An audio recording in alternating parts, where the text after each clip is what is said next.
Assalamualaikum warahmatullahi wabarakatuh. Perkenalkan, nama saya Yuli Dwi Sarah dari kelas 6A Pendidikan Matematika Universitas Islam Riau.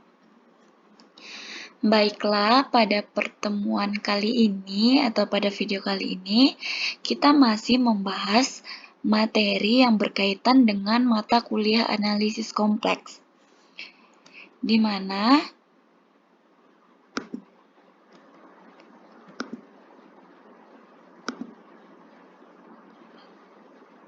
pada pertemuan kali ini atau pada video ini kita akan membahas tentang barisan dan deret bilangan kompleks.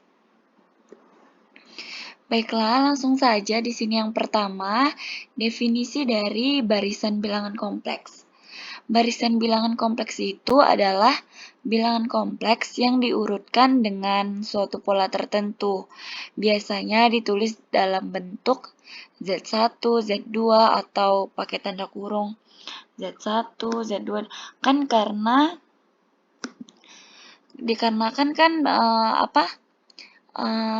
simbol dari bilangan kompleks itu kan Z kan. Jadi makanya pada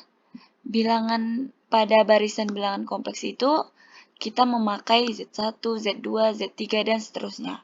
Atau kita bisa memakai tanda kurung kurawal ini.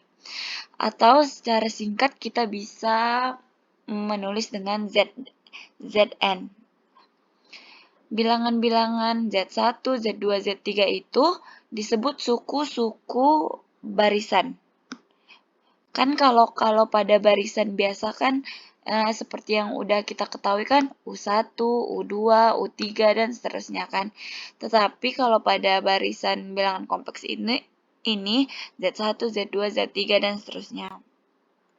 Maka jika dia dibuat suku ke Zn, maka suku ke Zn ini adalah suku umum atau suku ke N. Jadi ininya ya, ini tergantung. Misalnya N-nya sama dengan 3, berarti Z3 yaitu suku ketiga. Di sini kita ada contohnya. 3i per 2 pangkat N itu sama dengan, ini barisannya nih. Ini barisannya 3i per 2, 3i per 4, 3i per 6, dan seterusnya. Kenapa ini 2, 4, 6? Karena ini kan, ini N. Berarti jika suku pertama 2 pangkat 1, 2. Suku kedua 2 pangkat 2, 4, dan seterusnya. Sama juga dengan ini, I pangkat 2N per N. Nah, jadi I pangkat 2 kali 1. I pangkat 2 per 1. I pangkat 2 tuh di dalam bilangan kompleks I kuadrat itu kan sama dengan min 1. Maka di sini suku pertamanya itu min 1. Dan seterusnya. Kita tinggal ubah N-nya ini menjadi suku keberapa yang akan kita cari. Maka akan terbentuk suatu barisan. Pada barisan ini terdapat teorema, yang teorema pertama di sini, dua barisan Zn dan Wn dikatakan sama jika dan hanya jika suku-suku yang bersesuaian sama, Zn sama dengan Wn, untuk semua n sama dengan 1, 2, 3, dan seterusnya. Maka Zn dan Wn ini sama jika suku-sukunya itu bersesuaian untuk semua n sama dengan 1. Ini simbol dari barisan.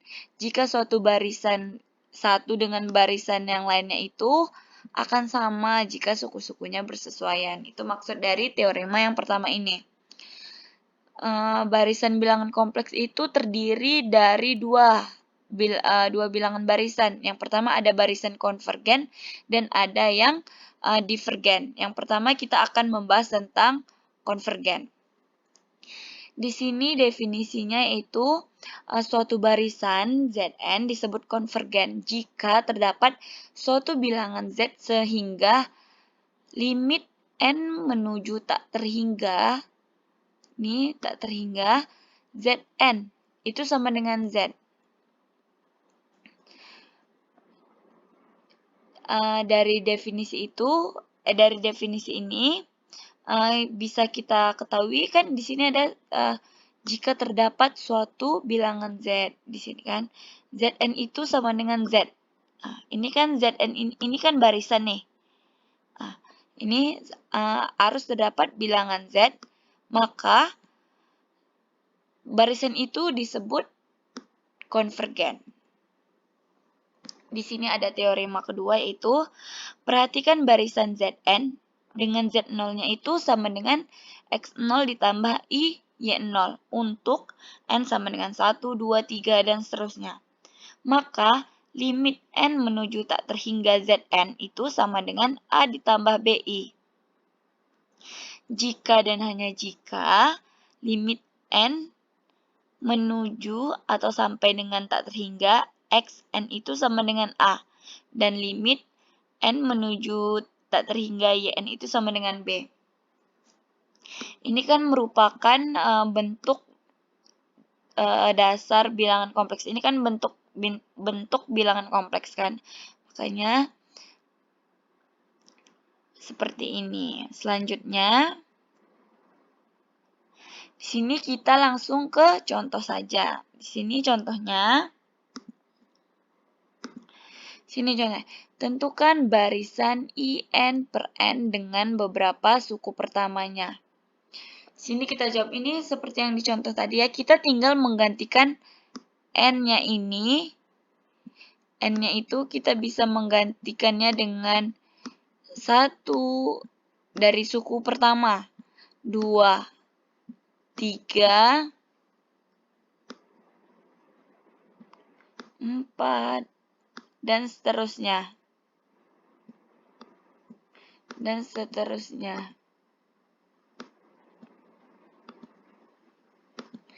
Nah, jadi di sini kan kita ganti. Jika nih, I pangkat N, I pangkat 1, kita ubah I pangkat 1, I per N per 1. Jadi jawabnya I. Yang kedua, I pangkat 2. I pangkat 2 kan min 1 per N 2. Berarti min 1 per 2. Dan seterusnya. Kita hanya mengubah N-nya dengan 1, 2, 3 suku pertama, suku kedua, suku ketiga, dan seterusnya. Apabila kita perhatikan, maka barisan yang kita buat ini konvergen ke bilangan 0. Ini limit N menuju tak terhingga I pangkat N per N itu sama dengan 0. Nah, selanjutnya ini ada teorema ketiga, di mana suatu barisan yang konvergen itu limitnya tunggal. Jadi limit dari barisan konvergen itu harus tunggal ya. Nah, yang tadi sudah konvergen, selanjutnya yang kedua itu divergen. Ada dua ciri utama dari barisan divergen.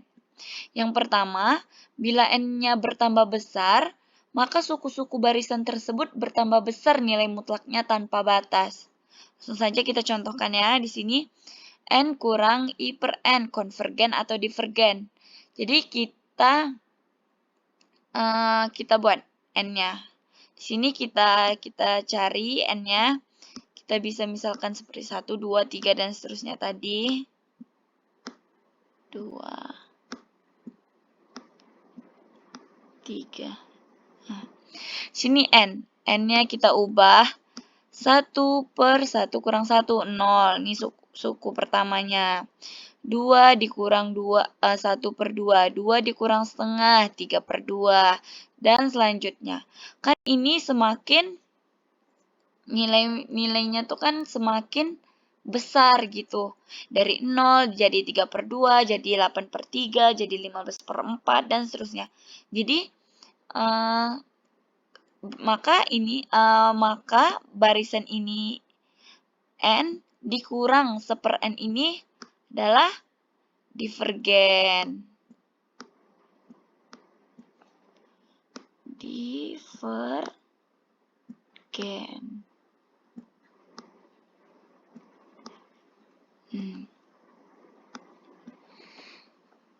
divergen. Maka di sini bisa kan N semakin besar, maka barisan tersebut memiliki suku ke N dan juga makin besar. Dengan demikian barisan ini divergen. Nih. Selanjutnya, ciri yang kedua yaitu jika suku-suku dari suatu barisan berosilasi di antara dua titik atau lebih, maka barisan tersebut tergolong barisan divergen. Barisan tersebut, meskipun suku-sukunya tidak makin besar menuju tak terhingga, tetap saja tergolong divergen dan dinamakan divergen terbatas. Jadi, jika suatu barisan ini berosilasi di antara dua titik. Nih, contohnya nih, barisan IN memiliki suku nih IN. Jadi kita bisa gantikan nih. Kita gantikan dengan 1, 2, 3 dan seterusnya. Nih, suku pertamanya I pangkat 1, I pangkat 2, min 1, I pangkat 3, min I pangkat 4, 1. I pangkat 5, 1. Dan seterusnya. Nih, berosilasi di antara dua titik. Nih, tampak kan suku-sukunya berosilasi di titik I, min 1, min I, dan 1. Maka barisan ini divergen.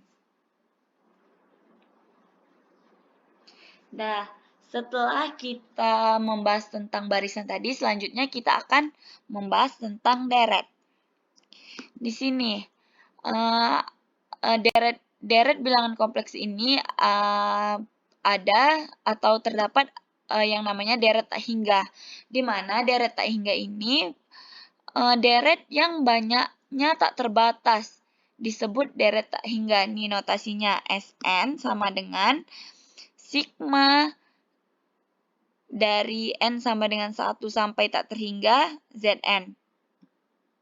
Di sini kita terdapat teoremanya yaitu deret Sn sama dengan sigma Zn dari N sama dengan 1 sampai tak terhingga dikatakan konvergen ke S jika barisan Sn konvergen ke S. Yaitu, nih, limit N menuju tak hingga Sn itu harus sama dengan Sn. Maka baru bisa dikatakan konvergen. Selainnya, deret dikatakan divergen. Maka selain Sn sama dengan S itu, maka deret itu bakal dikatakan divergen. Di sini kita langsung ke contohnya. Di sini ada contohnya 5i per 2 pangkat n. Nah, kita gantikan kan, kita bisa menggantikannya. Jadinya di sini 5i 1, ini kita pisah ya. Ini kan sama dengan sama dengan 5i dikali 1 per 2 pangkat n. Nih, biar lebih mudahnya. Maka 5i di 1 per 2n. Ini kita tinggal ganti ya n-nya dengan 1, 2, 3, dan seterusnya. Maka 5i dikali 1/2 ditambah 1/4 ditambah 1/8 dan seterusnya. Maka jika kita bentuk ke dalam deret, maka deretnya ini kan sigma 5i per 2 pangkat n dari n sama dengan 1 sampai tak terhingga, maka limit n menuju tak terhingga Sn itu konvergennya ke 5i ini.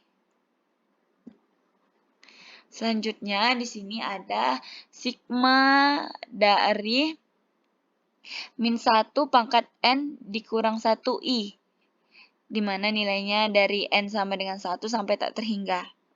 Ini jika kita masukkan juga ke dalam n-nya ini kita ubah dari 1, nih kan, n-nya kan sama dengan dari 1, itu nih, maka barisannya akan membentuk ini.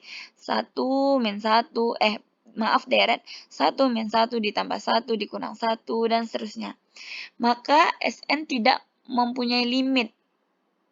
Jadi ini kan karena ini kan kalau Sn ini harus sama dengan S, maka itu konvergen. Tetapi kalau di contoh kedua ini, Sn-nya ini tidak memiliki limit karena tidak sama dengan S gitu, tidak sama dengan ini.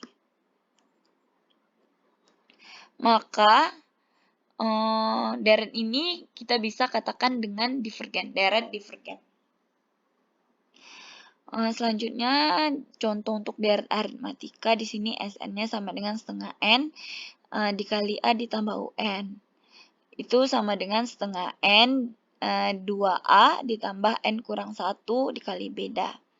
Jika A-nya tidak sama dengan 0 dan B-nya tidak sama dengan 0, maka limit N menuju tak terhingga Sn itu sama dengan plus minus tak terhingga. Maka deret ini tidak konvergen atau bisa kita sebut divergen.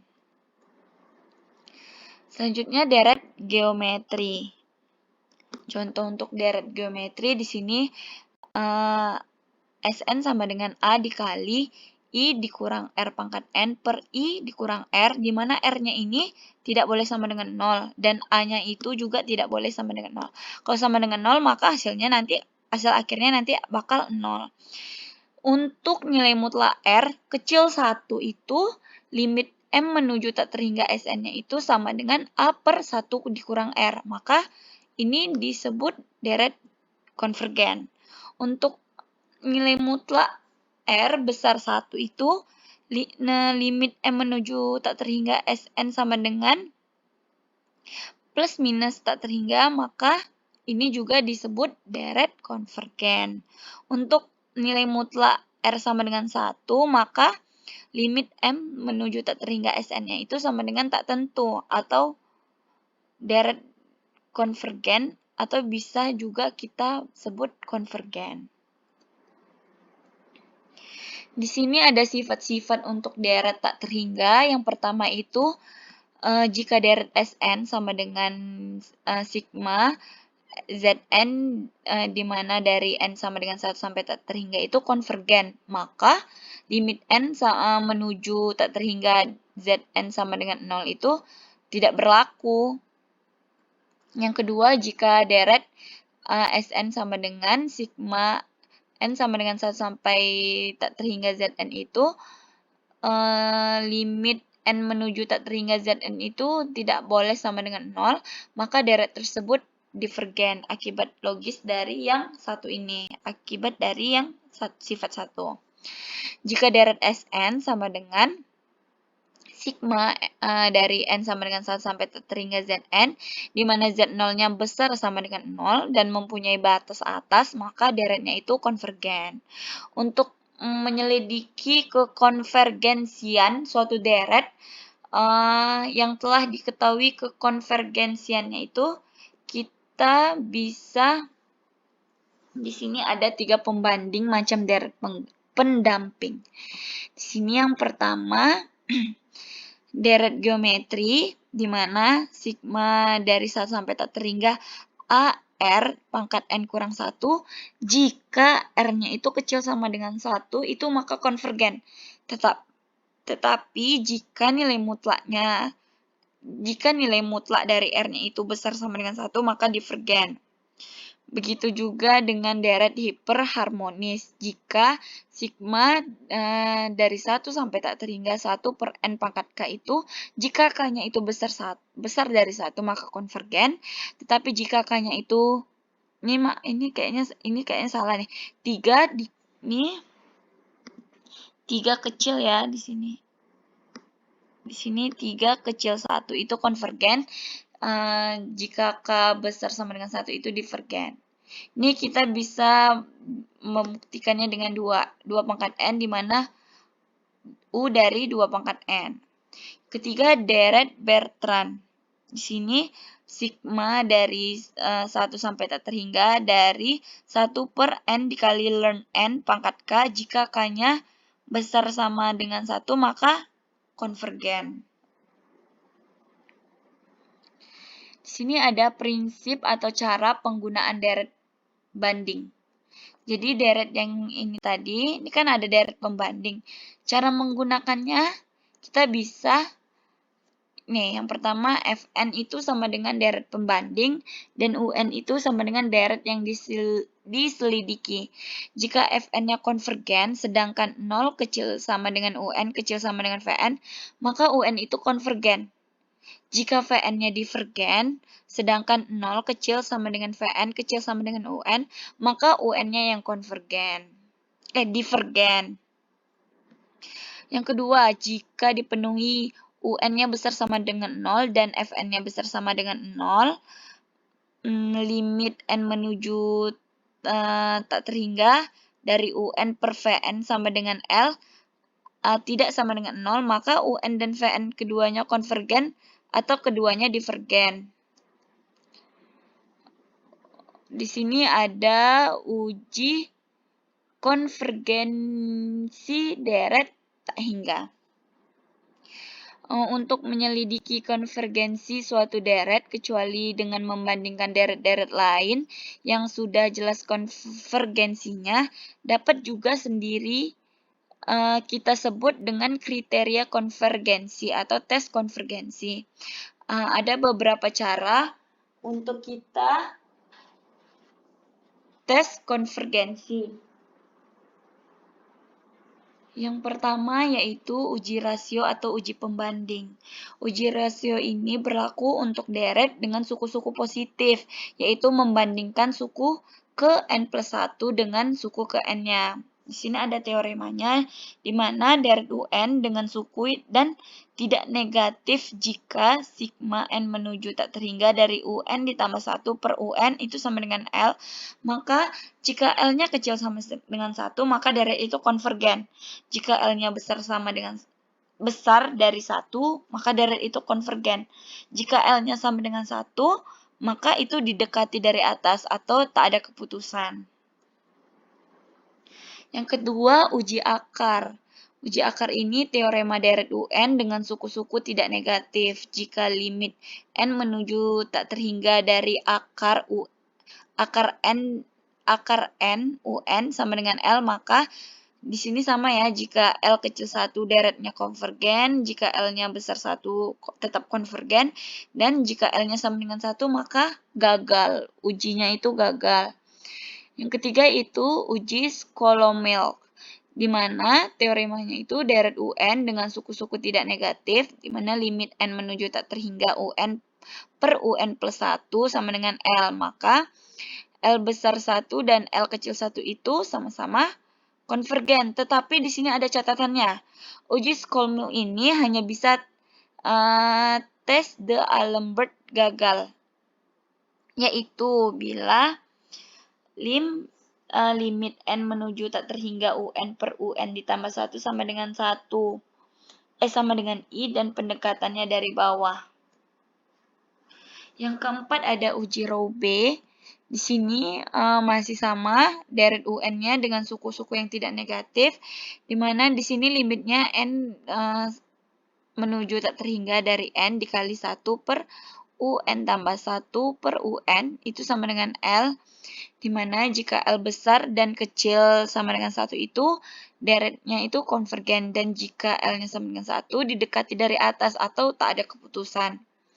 Yang kelima uji integral. Di sini kita misalkan deret UN-nya dengan UN-nya besar sama dengan 0, di mana di setiap n untuk setiap n, maka sigma dari 1 sampai tak terhingga UN dan integral dari 1 sampai di mana nilai batas bawahnya 1 dan batas atasnya tak terhingga dari fx dx itu kedua-duanya konvergen atau kedua-duanya divergen. Seperti dalam deret bilangan real, kekonvergenan deret sigma n sama dengan 1 sampai tak terhingga zn itu dapat diuji dengan beberapa uji kekonvergenan. Di sini dari uji integral itu kita bisa menguji ini seperti ini. Teman-teman bisa melihat sendiri. Sini sigma dari N sama dengan 1 sampai tak terhingga Zn itu konvergen, di mana limit N menuju tak terhingga Zn itu sama dengan 0, dan limit N menuju tak terhingga Zn itu tidak boleh sama dengan 0. Itu tidak sama dengan 0. Maka, sigma dari N sama dengan 1 sampai tak terhingga Zn itu konvergen. Di sini, jika nilai mutlak dari sigma ini konvergen, maka Zn-nya konvergennya mutlak. Jika Zn-nya itu konvergen, maka nilai mutlak dari Zn itu divergen. Dan Zn-nya, maka itu disebut konvergen bersyarat. Jika Zn-nya itu konvergen mutlak, maka Zn-nya itu konvergen. Ketujuh ada uji banding. Jika Zn kecil sama dengan Bn dan sigma N sama dengan 1 sampai tak terhingga dari Bn konvergen, maka Bn-nya itu konvergen juga sigmanya. Jika An kecil sama dengan Zn dan sigma N sama dengan 1 sampai tak terhingga An itu divergen, maka Zn-nya itu juga divergen. Selanjutnya, yang ke-8 yaitu ada deret geometri. Di sini bentuk umumnya, sigma N sama dengan 1 sampai tak terhingga Q pangkat N itu sama dengan 1 ditambah Q kuadrat ditambah seterusnya. Jika nilai mutlak Q-nya kecil sama dengan 1, maka deret itu konvergen. Tetapi jika nilai mutlak Q-nya itu besar sama dengan 1, maka deret itu divergen. Selanjutnya, yang terakhir yaitu deret P, di mana bentuk umumnya sigma N sama dengan 1 sampai tak terhingga 1 per N pangkat P, di mana sama dengan 1 ditambah, di mana deretnya itu menjadi 1 ditambah 1 per 2 pangkat P, ditambah 1 per 3 pangkat B, dan seterusnya.